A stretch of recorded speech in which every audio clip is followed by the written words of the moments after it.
Okay, and we're live. Welcome back to the channel, everybody. Hope everyone's had a good week, and welcome back. So, plenty we want to get into tonight. We want to get talking about the latest on the Manchester United takeover, and we want to get talking about tomorrow's match with Brentford, of course, as well, guys. So, look, let's have a quick look at the takeover stuff. I guess some of this is new, some of this is kind of what we've seen over the last couple of months or so, really, but mostly it's coming out, and if you're a Jim Ratcliffe fan, if you're a fan of INEOS taking over at Manchester United, I think you'll be happy with this news. As we know, in June, the Qataris made their last bid for the club. This was said final bid, no more negotiations, no more talking, no more coming back with more, no raising the offers. This is it, cut and dry. This is all we're offering for Manchester United, and they've kind of stuck by it. You know, we're sitting here in October now, and they still haven't raised the bid, they still haven't gone higher, and now we have the resurrection of Jim Ratcliffe's bid as well. I can't lie, guys. It's not what we want as fans. But I think we've got to start being realistic here. I don't think the Qatari bid's going to succeed. I really don't. And if it was, they're going to have to offer more money, which they're not going to do, seemingly. But let's get talking about this Radcliffe bid. So it's 1.5 billion pounds for 25% of Manchester United, and it's not good, in my opinion. It's not good. It wouldn't raise the money needed for investment. The Glazer family and the stockholders, they would just pocket the money. The debt wouldn't go down. There would be no money for transfers. There would be no money for the stadium. This would just be buying shares, and that would be all that it would be. And at 25%, I don't know, regardless of whether there's going to be some big plan from Radcliffe to eventually buy out all the shares. I don't know. I don't know what happens there, but even if he comes in, he would essentially be giving 1.5 billion pounds of his own money, and the Glazers would still be calling the shots at the minute.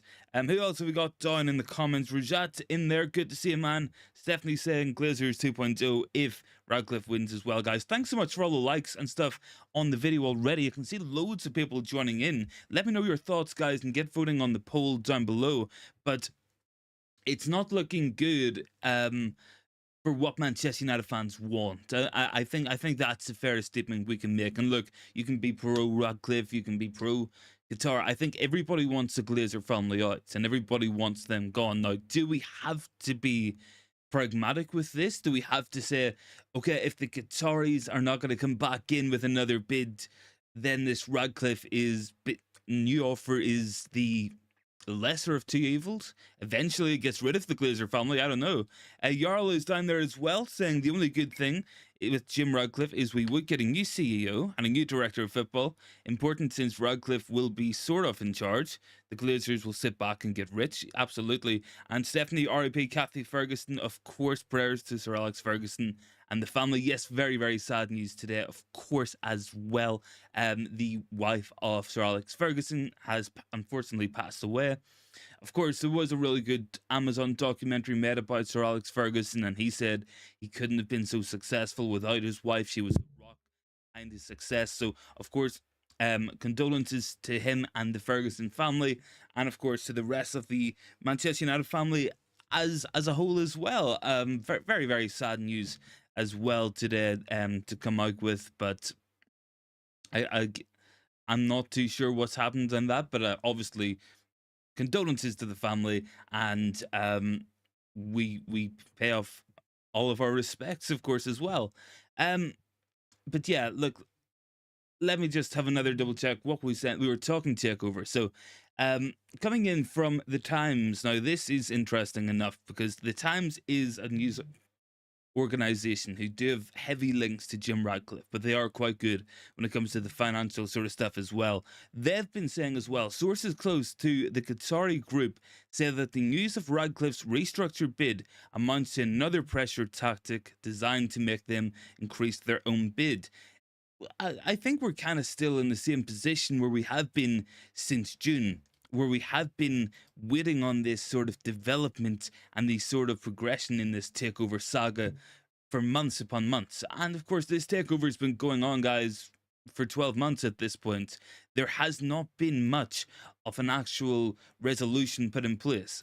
We've been promised updates, we've been promised progression for a long time. We still haven't got it, and that's very frustrating to me. Look, I'm an impatient guy. I like to see things done quickly. Obviously, Manchester United, nothing gets done quickly at this football club, but even this is taking a long time, a lot longer than anybody really expected, for us to have so little actual progress. We don't even know who's going to buy the club.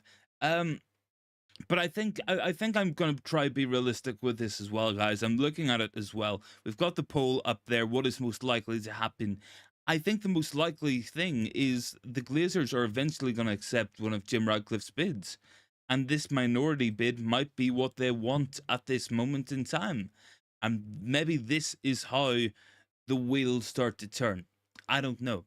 I really don't. But it is looking like this is going to be the only way for Manchester United to get sold, to have a new ownership come in, is taking this minority deal. Because I don't see the Qataris going in with another bid. And look, they might say this is, of course, a pressure tactic on them, saying, "Oh, Radcliffe's bid again. Now you guys got to bid, or otherwise, we're going to take the Radcliffe offer." I don't know. I really don't. But it does scream to me that the Qataris are not going to go in with another offer. It's been 3, 4 months at this point. We haven't had that progression on that side. Obviously, they can't really turn around and say, yeah, here's a better bid. Here's a lot more money, because they said last time that this was last bid as well. Sheed, good to see you, man. Hope all's good, and thank you guys for 15 likes on the video as well. That's actually kind of crazy because we've got 22 views. So everybody doing their bits, dropping the likes as well. Thanks so much for that one, guys. But yeah, look, I think we're kind of in this position, and we have been for a very, very long time. We want resolution. We want this to be done. It's just at this point where the Glazer family want more money. That is a given. The Qataris do not want to offer more money. Radcliffe is trying to offer less money and somehow make it more money for less. Like, that's kind of the position we're finding ourselves in. I don't know what's going to happen with this whole takeover saga. I really, really don't. But again, going back to this article in the Times, the Glazer family are considering Jim Ratcliffe's offer for £1.5 billion for a 25% stake as what could be a staggered takeover at Old Trafford. One insider close to the process has described Ratcliffe's proposal as feasible according to the sellers. So that's coming from the Rain Group, coming from the Glazer family. I guess that gives them what they want. The fee, the magical number we've always been told for most of this sales process, is £6 billion. £6 billion. That is what we've been told. If Radcliffe's offering 25% at 1.5, then he's pretty much there according to that valuation. If 100%, then will be worth £6 billion. That's what the Glazers want. It's how do we get there? How do we turn around getting there? Because Radcliffe's bid has been getting less and less and less. Initially, it was for full ownership of the club, and then it was for 69% of the club. Then it was to 51%, and then it was to have the Glazer family as minority owners to him, and now it's down to him being minority owner. Where does it end with Radcliffe either? That's my question. As she'd said, current owners took the Qataris as mugs. Jarl says as well, to me, if Qatar wanted to buy the club, they would have bid what the Glazers wanted to, and it would be over. But now they are naive and complain about someone who has outsmarted them again. And yeah, I do want Qatar. And Luman says, hello as well. Good to see you, Luman. But yeah, look, guys, I would agree with that as well. I think if the Qataris are really being serious about buying this club, if Sheikh Jassim seriously wants Manchester United, it's going to take more money. And he can call Radcliffe coming in with different offers and different types of bids, whatever type of negotiation tactic he wants. But ultimately, I think we got to feel a little bit let down by the Qatari side in this whole takeover ordeal, in this torture that we've been going through, certainly for the last 12 months. I think that's what we got to be calling it. He is not at this moment serious about buying the club. Yeah, okay, it's well over his valuation, but then I don't know. Like, I seriously don't know what he does. Does he pull out? Does he just give up? What is his plan? Does he have a way out of this situation he finds himself in? Stephanie says, if I want to buy a car, I'm not going to buy one with one wheel at 25%. No, absolutely not, Stephanie. Yo, I agree with you. And Ashish, you are right. It's not worth 6 billion. It's really not worth 6 billion. But I don't think the Glazer family care, because I think that's the amount that they want. So no on-field failures or bad results is really going to change their mind too much. Liman says, I don't think Sheikh Tassim is that serious. How can we be sure if Qatar will be good owners if they can't even buy the club from the Glazers? It's a good question. Look, no ownership is guaranteed to be good. Absolutely not. I don't even think Manchester United fans are demanding the best ownership in the world. I think we just want an owner who wants to win and is going to let us win. And be ambitious. So that's what I think we want for the most part. They'll care about the club, put the money in. We don't. It's not that we're craving and crying out for the absolute best owner in the world, number one, gonna come in, put all his money into Manchester United, build a new stadium, spend £10 billion on a team. I think we just want a better ownership who's gonna say, yeah, look, debt's gone, new stadium, here's money for transfers, go and try to win. And that's what I think we want to see as well. There's no guarantee anyone's going to be a good owner. There's really not. And it's going to take more than just throwing money about as well. We know this from watching Chelsea, from watching PSG, from watching Manchester United for 10 years. You know, spending money doesn't equal success. And that's what we want as well. But it's going to be an interesting one. It's definitely going to be an interesting couple of weeks. I would expect to see some sort of movement on this takeover. I think with the international break, hopefully that's going to allow an opportunity for something to happen. Maybe. That's my question. Absolutely. Um, as well. Like, I'm just sitting at this point. When does this happen? When does it go through? When do we see the progression that we've been looking to see from June? Because in June we had a lot of news. There's a lot of news every single day, and then it's just it's hit the brakes as well. Let me see a comment coming in from Ashid, and Ashid is saying, hold up 1 second, just let me load it up. Qatar will buy Manchester United. The Qataris do not give up. Once they want something, they will get it. Look, I'm sure they want it. I'm positive that they want Manchester United. Otherwise, they wouldn't be so deep in the takeover process. But I think it's clearly going to take more than their current bid to get Manchester United, and that's my problem as well. Liman, how important is the role of the UK government playing in the takeover? I don't think it's too big of a role at the moment, Liman. I think it might possibly become one down the line. We could be looking at something like that, of course, but I would be surprised. Now, we know for a fact there was encouragement from the UK government towards the Saudi Arabians to buy Newcastle United. That was conversations that had gone on. Does the same happen with Qatar? If they're getting involved with Manchester United, maybe it does. But it will be an interesting one for sure. But I would be concerned about the actual health of this Qatari bid. And look, I think what they're offering on paper is so much better than Radcliffe. You're looking at Glazers gone, you're looking no debt, you're looking a new stadium, you're looking at investment in facilities, directors of football, transfers. It's pretty much exactly what we've been asking for the last almost 20 years at this point. Almost 20 years. It's exactly what we've been asking for as a fan base. It's exactly what the club needs. But do I think it's going to happen at this moment in time? No. Unless something changes. Unless Radcliffe pulls out and it's only the Qatari bid on the table. I don't know if that's their plan, if it's to outlast Radcliffe in this takeover race? I'm not 100% sure. It's very, very unclear. And the entire process has been a mess from start to finish. The Rain Group, the guys running the sale, not responding to offers for months upon months, not never getting in touch with anybody. That's a concern. But I think the most important thing, guys, is it comes down to this: the Qatari group bidding for Manchester United will not increase its existing 5 billion offer, despite the threat posed by a new bid by Sir Jim Ratcliffe. That's what I think is key for this one, guys. If they're not going to bid more, then they're not going to get Manchester United. It's just not going to happen. That's clear and obvious.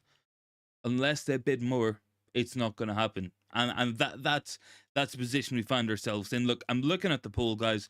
54% saying Qatar will win this one. 14% think Ratcliffe will win, and 32% reckon the Glazers will stay, of course, as well. Jarl is saying, if the Glazers want 6 billion, then the club sadly is worth 6 billion. And we can't complain about it, but the only way to wrestle the club from the Glazers would be to bid 6 billion. Absolutely, that's exactly it. Even if it's not worth that amount of money, if they're not going to take any offer below that, then you're not going to get it. It's if you wanted to buy a large pizza for £20, but you only had 15. It doesn't matter how long you stand in the pizza shop with your £15. You're not going to get the pizza for that amount. So unless you come back with more money, you're not going to get it. Or you go for a smaller pizza. That's pretty much the options that the Qatari bid is facing at this moment in time. Okay, guys, going to move on really quickly as well. Want to get talking about Manchester United versus Brentford tomorrow. We got to win this one. Simply put, we have to win this match tomorrow. There's no ifs, there's no buts, there's no maybes.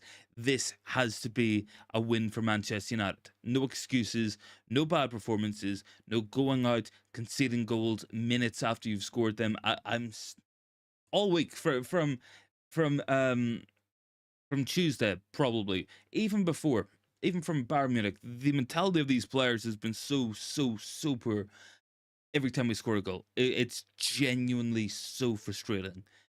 We cannot afford this tomorrow. We if we score a goal, sit back and defend for 10 minutes. Do whatever it takes to hold on to your lead. Like, that's what we've got to do. Let me see. I have a comment coming in from Luman. Why would the Glazers sell the club at 6 billion when it's obvious the value will go up to 15 billion in the next 5 to 10 years under new ownership? I don't think it will, Luman, because I seriously just don't think we will grow that quickly as a football club. Look, there's a lot more money in football, yeah, but I don't think it's going to grow at such an exponential rate. I really don't see that happening. What I can see happening, for instance, would be if Manchester United were bought over by a different ownership and the debt was cleared and a new stadium was built. That would probably add about £1 billion of value onto the team. If we're winning matches, that's going to be more beneficial as well. The big thing Manchester United rely upon, number one, is going to be TV money. And TV money at the moment, yeah, it's still going up, but it's going to have its limits. It just is. It can't go up indefinitely. So at some point, it's going to slow down. Then we've got merchandise sales and stuff as well. And I personally think the power of the brands will be decreasing. And I think it's decreasing for a lot of reasons. A lot of young people growing up, whenever you're a kid, a lot of people support the best team.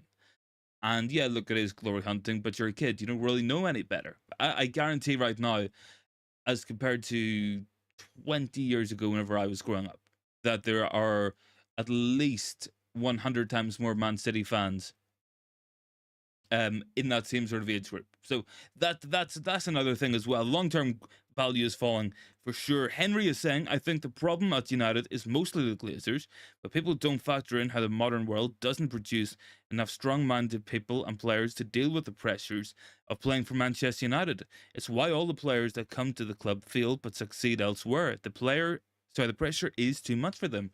So it's a good point, Henry. I would absolutely love some sort of psychological or some sort of therapeutical study done into this. I was watching the David Beckham documentary, and I thought it was really interesting.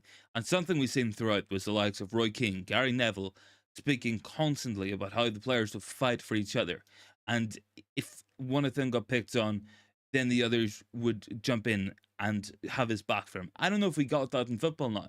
I think people are more interested in their social media clout. People are more interested in what their branding looks like and trying to get more highlight reels than actual good performances.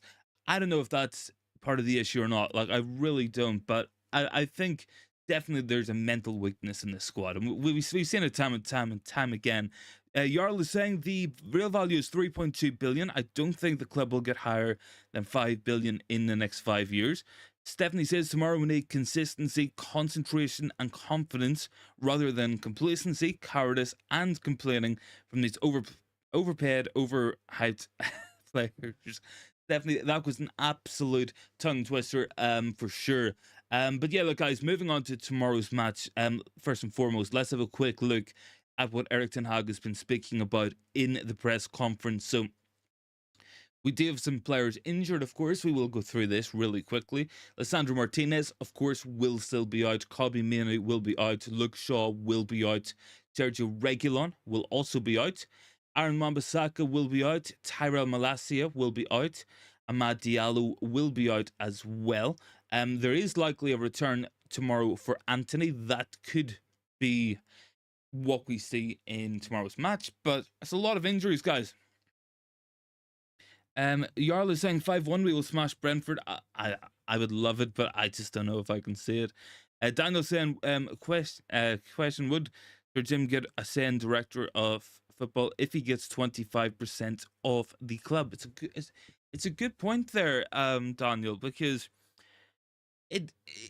I guess it comes down to it depends. If he's buying 25% of the Glazer owned shares, then that probably makes him the shot caller, even if he isn't necessarily the biggest owner of the stocks. I think it would probably give him the largest single voice amongst the ownership, if that's what happens. Now, it looks to be that it would be for Class A shares from the stock market and Class B shares from the Glazer family. So I guess it depends how that works out.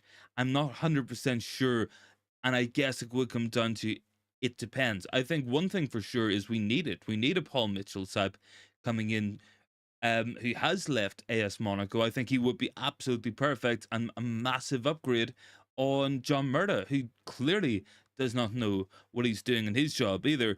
Are the Glazers the worst owners than the owners of Liverpool and Arsenal, says Le Man? Yes, I would say they are. I would definitely say they are. I think FSG, yeah, look, they're not a great ownership model, but they've definitely not, whilst they may not be interested in winning every trophy, I think they do definitely have a better ownership model at Liverpool. They don't have the debt, they don't have the stadium falling apart, they don't have the constant pulling of money out of the club as well. Arsenal's owners, yeah, look, I'm not 100% sure how that's working at the minute. I think it's the Kroenke family. They look interested in Arsenal for the moment. Obviously, Arsenal fans were very, very Kroenke out at one point, but that seems to have changed as well. But look, the Glazer family are one of the worst set of owners in the game. It's pretty much as simple and as cut as dry as it gets. Now, are they as bad as some of the ones we see lower down the leagues, like at Sheffield Wednesday or at like Vincent Tan at Cardiff City? I don't know if that's up for debate, but it's genuinely killing this football club. It really is. Ashid's going for a 2-1 tomorrow. Jarl is saying as well, the Glazers are the worst owners in the world today. They let the Stadium of Dreams rot. They forgot to update the training field, and they put bankers in charge of a football club. You're absolutely right as well, Jarl. Completely correct as well on that one. But look, guys, we're going to have a look at tomorrow's match as well. So just a quick look at this. I have a predicted lineup here as well. So this is what we're going for. Andre Onana in goal. Would be shocked if it's Altay Bayanda. Right back, it's going to be Delo, of course. Varane. I'm going to put Maguire in there. I know people are going to say, why are we putting Harry Maguire in there? I think the problem is we need aggression. And I think with Varane, I think with Lindelof, and with Johnny Evans as well, you have standoff defenders. And when they don't go tight to their player, they don't try to go in for headers or try to go in for the tackles. you end up, your back line just drops back and deeper and deeper and deeper. And I think we do miss Martinez in that sense. So I think Maguire probably comes in. I'm going to go Sofian Amrabat at left back. I'm going to go midfield, probably Casemiro, even though I'm very, very dubious about his performances this season in general. I guess Mason Mount will go in beside him. I would like to see Hannibal Mejbri continue as well. Then we'll probably see Bruno at the number 10 position on the wing as well. Kind of what we've seen in the Galatasaray match. And then Rashford and Højlund, the main man himself as well. Who else have we got in the comments? I can see more going in. Let me have a double check. Paolo is down there. Good to see you as well. Henry says a huge reason of why we're struggling at the moment is the total lack of left-footed players in the team. The whole balance of the team is off. We will be so much better with Antony back and hopefully a left back soon. I would agree with that. I think, yeah, left back definitely. I think right wing will help us. I think having a settled defense will be important.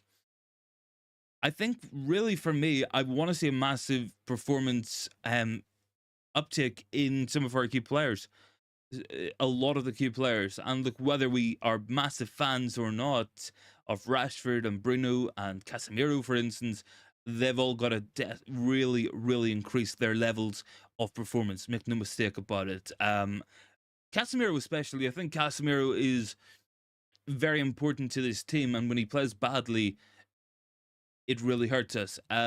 Look, he scored some goals this season, but I think that's covering up his poor performances as well. I think we've conceded the exact same goal so many times, and it's cutbacks, and it's simply because no midfielders are tracking the runners into the box, and it's happening every single match. It's the easiest way to get at us as well. Shade is in there. Watch along tomorrow, possibly. I'm not 100% sure if the match is actually on TV tomorrow, but I'll try to do something as well for that. Don't worry. Would I advise to play his lineup tomorrow or play the fans' lineup, which is very clear to all of us? I would say gotta stick with your guns. I think with the players we have, I guess the fan lineup is not going to be too different to what we're going to see tomorrow. I would like to see Garnacho in there instead of Rashford, for instance, but I don't think we're going to get that. I think outside of Rashford and Bruno, we're not going to see too much differences, really. I would love to see, if we had a left back, would we be brave and put Amrabat into midfield? I don't know. But I do think he's got to improve. And I think he's got to look at it and say a lot of these players are just not playing good enough. I think there's big questions over Rashford, of course. I think Bruno has been poor this season. I think Casemiro has been absolutely shocking so far this season. I think there's question marks over Onana. Definitely has not settled yet. I think he's got a lot that he has to get through as well. Obviously, look, not having a settled defense in front of him cannot be helping him settle down either. Stephanie's saying back in the day, Giggs and Lee Sharp filled in at left back. And I will play Antony in there or throw him out on the left wing to cover left back. Maybe we will. Maybe that's what we go for.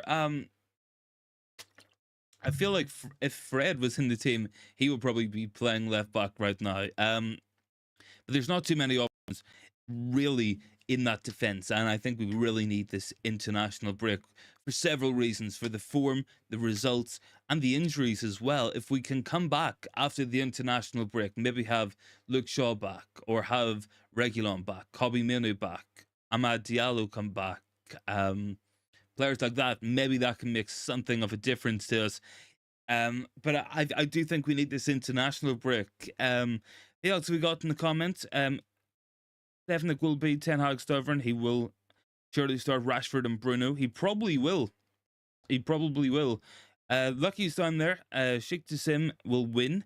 Onana and defense out. Antony needs to play alongside Garnacho. An interesting one. Look, I wouldn't mind seeing Garnacho come in. I don't know if I agree with Antony starting right off the bat. I feel like he might do it in this match. I think one thing we can all be excited about, one thing we always will definitely be supporting, is Rasmus Højlund starting. I think we're going to start to see a brand new Rasmus Højlund who's really, really settling into Manchester United. And look, I feel bad for the guy. I really do. The performance he put in midweek against Galatasaray, 2 goals in the Champions League at home at 20 years old. He should have been walking off that pitch the hero. He should have been walking off that pitch feeling invincible, having fired us to a win single handedly, but he didn't. So I want to see what he can do tomorrow. I'm excited to see Højlund back in action. He really is one of the only bright sparks. I think Mount as well. I think Mount has been very good in the last couple of matches, but let's hope we can get to see something of a performance tomorrow. I think most importantly has to be if we score a goal, we cannot be conceding 10 minutes off, well, 5 minutes after. Because we did that not once but twice against Galatasaray. We did that not once, not twice, not 3 times, but 4 times against Bayern Munich. We did it against Arsenal when we went a goal up as well earlier in the season. It's a massive, massive problem. Limon says, so Alex Ferguson has even played Giggs as a number 6 against West Ham, giving him a 1-year contract extension. Giggs ended the game still holding his thigh. And Lucky as well saying I will be shouting in the ground defense and Onana tomorrow, mentality to fight. Are you going to the match tomorrow, Lucky? If so, I hope you have a good time. I hope we've a good match and a win for you as well. I would definitely like to see that for you. Drop a like on the video as well, guys. Want to go back over some of the takeover stuff for anyone who has just joined us. First and foremost, we're going to talk about Jim Ratcliffe. Now, Ratcliffe, as we know, this is not popular, but the Glazers are seriously considering his offer for Manchester United. So that is 25% of the club for 1.5 billion. Now, as we know, the magic number all for the last 12 months has been 6 billion pounds. That's what the Glazers have wanted. It's been made very clear. Everybody knows that. And nobody has come close to offering that yet. But if Radcliffe's offering 25% for 1.5 billion, then we times that by 4, so 4 quarters, we get 6 billion. That is valuing the club at the same amount without actually paying the money. Is that going to be enough to sway the Glazers' heads? I don't know, but I think they will consider it. I think they definitely will be considering it as well. Liman says Lucky is going to Old Trafford tomorrow. He wants Alfani but contributes money to the Glazers. Look, I have no problem with anybody going to the matches, to be fair. I think the bigger problem is, and we do want to get touching on this, because I'm sure some of you guys know about this, is the actual... It's the gall of this club as well. Something we have seen midweek against Galatasaray. They took season ticket holders tickets, which were given to the Manchester United Foundation to be sold on for charity, and they sold them for around about £500 per ticket to Galatasaray fans. And they put them all together in one area, cordoned the section off, and called it guest seating. We've seen this already. That's what we're fighting against here. If you're a season ticket holder, if you're a regular match going fan, that's fine. Like, I'm never... Yes, of course, it's giving money to the Glazer family, but it's better a United fan to spend £100 than an away fan giving them £500. You know, that just makes more sense to me anyway. Let's see. Luman is saying, would I advise fans not to go to Old Trafford as a way of protesting against the Glazers? I mean, look, if there was a way to genuinely empty Old Trafford, I think it would be a very, very effective signal. Absolutely. But I just don't think it's going to happen, because if every United match goer didn't turn up to the match, the tickets would be sold on. The only way you could really do that is by forcefully blocking the entrances. But then you're going to find people getting caught on the other end of the law, ending up in prison and stuff as well, which is what we don't want. You know, so that's definitely something as well. Liman says, enjoy Lucky, shout to Ten Hag if he still plays his favourites, of course. Lucky, if you're there early as well, man, depending on the time, what is a 3 o'clock kickoff tomorrow? If you're there for 11 or 12 o'clock and you head towards the tunnel, you'll probably see the players coming in. They're normally coming in around that time. Ten Hag does have them boys in pretty early for the matches as well. Drop a like on the video, guys. We're up to 21, so thank you very much for that there one. And in terms of the poll, just looking at it, 57% of you guys going for the Qataris, still winning this takeover bid, this takeover race. I don't know if it's going to happen. Like, I really don't. And look, if you put the two offers in front of me, you said Qatari takeover, no debt, new stadium, new team, new facilities, better directors of football, better scouts. I would take that. Like, I really, really would. What alternatives do we have to protest then? Look. That's another good question, man. There's decent. I guess we can only really go with what the 58 are doing. I think, yeah, look, marching around the ground, it looks okay, but even the media don't report on it anymore. I think emptying the ground, I don't think it's gonna work for the simple reason that, well, first and foremost, because they'll just sell the tickets on to somebody else at a higher price. That's part of the issue as well. It's difficult. The best way we can really protest, and in my opinion, is by going after the sponsors, and that's something we've seen is review bombing. They've been going after the email addresses of Man United executives and stuff, and that's something we know as well. There is going to be a protest tomorrow. So lucky if you want to go to that, man. Don't worry as well. So there's going to be a protest tomorrow at 2 p.m. So this is coming in from the 1958, literally 15 minutes ago as well. So they're saying, you've seen the lines released by the club and their mouthpieces in the press, marginalising and exploiting the match-going fan base. This is our club. We will fight for the right to support it. Dignity and integrity will be restored, from the 1958. So there's going to be a protest tomorrow at 2 p.m. outside of the Manchester United ticket office. So, of course, that's where they were sold on, all those tickets to the Galatasaray fans. So that will be coming up tomorrow. If you guys are there, feel free to send any photos over, of course. Lucky says, I will watch at home after this match. I'm sure you're looking forward to it, though, Lucky. Absolutely. And have a good time as well, man. Absolutely. And I do hope we get a win in that one. But yeah, look, guys, it's going to be a protest tomorrow. Will be interesting to see how that one goes down. Not going to be the old traditional sense. It will be more of the protesting the actual the club's ticket policies and stuff, which is annoying as well. Let me just double check. There was some other stuff we wanted to go through as well, guys, but I think we gotta get back to winning ways tomorrow. I'm hopefully gonna do a watch along for the match. I think we should be able to, hopefully. But I think it's really important that we do. We do win tomorrow. And look, coming in from Ten Hag, this is coming in from the press conference today as well. So everyone at Manchester United is backing Marcus. The whole team is supportive of him and believes in him. I'm sure his confidence will change and this bad form will pass. We've seen in the last week he's getting into good positions. He's struggling a little bit, but the pass and the shooting will come. We know his quality already. Lucky says, don't confidence or belief at United for 10 years. No, we don't either. Absolutely. Lucky says, I'm doing as much as I can. Middle East, we care about the health of the club's future going forward. Absolutely. Absolutely. As well, guys. So Ten Hag as well, speaking, said they have a good foundation. The way we play, the way we have the principles, they will help each other and support each other. The results will come. We have dropped the levels, but we have to get back to the higher levels. There are reasons for that. It's not acceptable, and we have to fight against it as well. Look, it's a big match tomorrow. Liman says, tomorrow we will win because Lucky will be at Old Trafford. Maybe we need the luck, absolutely. But I think tomorrow is a big match. I think if we can go into the international break with a win, that probably gives us a little bit of breathing room. Hopefully after the internationals we can get our defense back.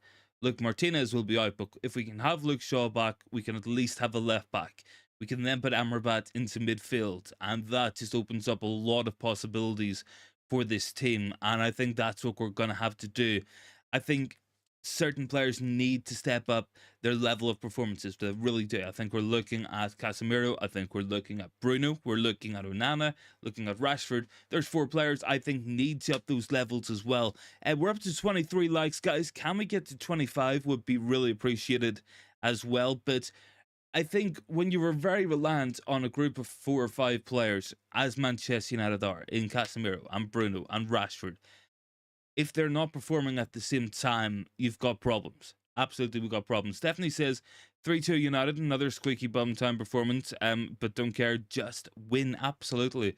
Picking up the win has to be the most important thing. And if it's a 1-0, if it's a 1-0 win off a 95th minute own goal by Brentford, then that's what it's going to have to be. Nothing is dropping for us in these matches. Everything that can go wrong is going wrong. And there's certainly more than our fair share of bad luck going against us as well. Deflections going in, very marginal offsides, marginal penalty calls either going against us or we're not getting them. Some dodgy refereeing decisions, bad VAR, bad finishing, bad pass selection, goalkeeping heroics. Everything that can go against this club is going against us in a lot of senses. But I do think that 1 or 2 wins in a row might just spark something. Matada's down there. Good to see you, man. Lucky says Garnacho time Rasmus Højlund to share the goals tomorrow. I hope you get to see some goals, Lucky. Absolutely. I hope we see a Højlund hat-trick, a Garnacho goal off the bench, maybe Mount's first goal at Old Trafford. That could be a nice one as well. Big ups, guys, on 26 likes as well. Much appreciated, as always. But yeah, look, any more thoughts, guys? Make sure you get them in down below. In terms of the poll, we have 56% going for a Qatar win. We have 16% for the Ratcliffe win and 28% of you guys going for Glazer family staying on. But I guess that's kind of a caveat of this Ratcliffe bid as well. That, for me, is one of the biggest turning factors against Jim Ratcliffe. And I think that's something a lot of fans would feel as well. I feel like it would be less tribal. I feel like it would be a more of an easy process for sure, if the Glazer family were 100% off the table on both of those both of those deals. But I think Radcliffe looking to keep them on to get the deal over the line. I think that's turned a lot of people off. I really do. Man Utd is down there as well. Good to see you as well, guys. Thanks very much for 27 likes as well on tonight's stream. Has been quite of a smaller one. We sometimes get that on a Friday. I'm hopefully going to get the match watch along done tomorrow. All depends, because I want to make sure I have a good feed of the stream as well. I think that's an issue that we've had before. And look, I mean, I don't want to sit and try to pretend that I'm commentating or like looking at a game that I can't actually see either, because that's just not what we need. But yeah, look, United's in for a big one tomorrow. Brentford's gonna be a good test. Brentford are a good team, very, very well organized, and they typically do well against the big teams as well. They really, really do. Will Ten Hag be sacked if we lose tomorrow, says Luman? No, I don't think he will be. There was an article reported today saying that Manchester United have no intention of sacking Erik Ten Hag at this moment in time. So I don't think even if we lose tomorrow, his job will be on the line. I think a lot of the decision makers have gone in big with Ten Hag. I think a lot of this is coming down to the players' application on the pitch. I think, yeah, there's things Ten Hag himself is doing wrong, and some of it is worrying. I think we're looking at a team who we brought in a lot of players in the summer to build towards Erik Ten Hag's style of play, and we look no closer to doing that than we did last year. I think that's an issue. I think Ten Hag's issue with some of the personnel selection, I guess there's big question marks over that as well. I think he's got to improve upon both of those things, but I think most of the blame has to go to the players, because ultimately Ten Hag can give them the best and most detailed instructions on how to beat a team, and if they don't listen to it, they don't listen to it, and that's been an ongoing problem as well. I think even if we look back to when things were going really wrong under Ole Gunnar Solskjaer or Jose Mourinho, we had the same issues. A lot of silly mistakes, a lot of players not concentrating, a lot of players being mentally weak, backing out of challenges, not tracking back, goalkeepers not paying attention. I think that's something we've seen a lot of as well in those times. Liman says, he's talking to Lucky there as well. Unlucky says Onana and the defense has to communicate and talk to each other. I think, yeah, look, they've got to pay attention. They've got to be working harder and working better than what they have done throughout this season. We've conceded far too many goals. We haven't really played too many top teams either. And every week we're conceding at least 1 or 2 goals. It's very disappointing. I think there's a long, long way for Manchester United to go just yet. But look, I will say this as well, guys, and it might be unpopular because I know Onana hasn't settled in well. I think we can agree that whilst Onana hasn't settled in well, and he might not be the long term solution at Manchester United, maybe he is not the right guy for it. I don't think that doesn't make De Gea not a problem in the first place. I think there's a reason why he doesn't have a club at the moment. There's a reason why um, there's potentially talk of him retiring. So I think, look, we can have our doubts about Onana. I just don't think we should be sitting really saying that um, De Gea wasn't a problem either, because I think that's just revisionism as well. Stephanie as well, good to see you. Thanks for joining in with us. Hopefully be on tomorrow as well for the watch along. Looking forward to that one. What was my best watch along so far, says Luman. Good question, Luman. Probably the Palace in the Carabao Cup. It was 3-0. I guess maybe a preseason one. I don't know, man. Um, but yeah, look, I think we're just gonna leave the stream here as well, guys. We're pretty much through all of the agendas. So thanks so much for joining in. I hopefully will be doing the match watch along tomorrow as well, guys. But if not, I hope we pick up the win, of course, as well. I'll catch you guys in the next one. Hopefully, a better performance coming tomorrow. Stay tuned for the watch along, guys. And yeah, I'll catch you all tomorrow. Have a good Saturday. Have a good Friday night as well. Whatever you guys are getting up to. And let's hope Manchester United can pick up a much needed win tomorrow. All right, guys. Thanks so much for watching. I'll catch you in the next one.